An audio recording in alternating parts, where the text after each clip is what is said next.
সৈনিক বৃন্দ একত্রিত হয়ে তোমার দরবারে হাত উঠেছি আল্লাহ। আমরা জন্ম থেকে এ পর্যন্ত যত রকমের জানা অজানা জাহিরি বাতিনি শিরকি বিদআতি ছোট বড় কবিরা সগীরা গুনাহ করেছি আল্লাহ। কিছু জেনে করেছি, না জেনে করেছি, বুঝে করেছি, না বুঝে করেছি। সমস্ত গুনাহ খাতার জন্য তোমার দরবারে করতরে আরজ করতেছি, তুমি আমাদেরকে ক্ষমা করে দাও। হে আল্লাহ, আমরা সকলেই জানি যে তুমি ক্ষমা করতে পছন্দ করো, সেই সূত্রে আমাদেরকে ক্ষমা করে দাও।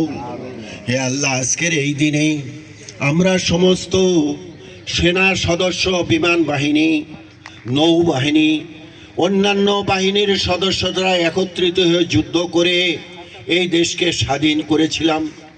এই স্বাধীনতা যুদ্ধে আমাদের সাথীয়ালা অনেক ভাই এই দুনিয়া থেকে চলে গেছে, যারা শহীদ হয়েছেন, জানা অজানা, যাদের লিস্ট আছে, যাদের লিস্ট নাই, সকলকে তুমি ক্ষমা করে দাও আল্লাহ।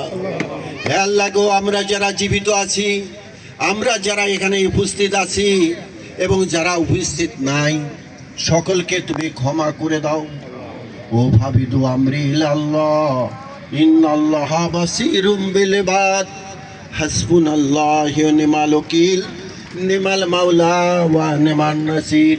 হে আল্লাহ, আজকের দিনে আমরা সকলেই তোমার দরবারে আরজ করিতেছি, আমাদের এই স্বাধীন বাংলাদেশ যেন আমরা স্বাধীনতা সবসময় উপভোগ করতে পারি, আমাদের সার্বভৌমত্ব যেন টিকে থাকে, সেই তৌফিক তুমি করে দাও।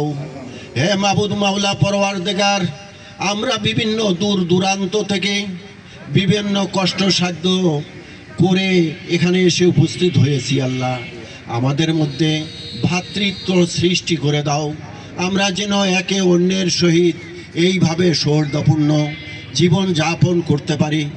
আমাদের যেখানে যে অবস্থায় আছি, আমাদের অসুখ বিসুখ বিপদ আপদ শয়তানের ধোঁকাবাজি হইতে রক্ষা করো। বিশেষ করে আমাদের অলসতা দূর করে দাও। আমরা যেমন এই দেশের জন্য কাজ করেছি, সেইভাবে বাকি জিন্দেগিগুলাও যেন দেশের জন্য, নিজের পরিবারের জন্য কাজ করতে পারি। হে মাবুদ মাওলা পরওয়ারদিগার, আমাদের স্মরণ শক্তি, দৈহিক শক্তি, অর্থ শক্তি, জ্ঞান শক্তি, বুদ্ধি শক্তি, এলেম শক্তি, ধৈর্য শক্তি বাড়িয়ে দাও, যেন সকলের সাথে সৌহার্দ্যপূর্ণভাবে আমরা যেন চলতে পারি। হে আল্লাহ মাবুদ গো, যে কোনো সংগঠনই শক্তি, আমাদের এই সংগঠনটা যেন শক্তিশালী হয়ে ওঠে, তার জন্য যা করণীয় আমাদের নেতা,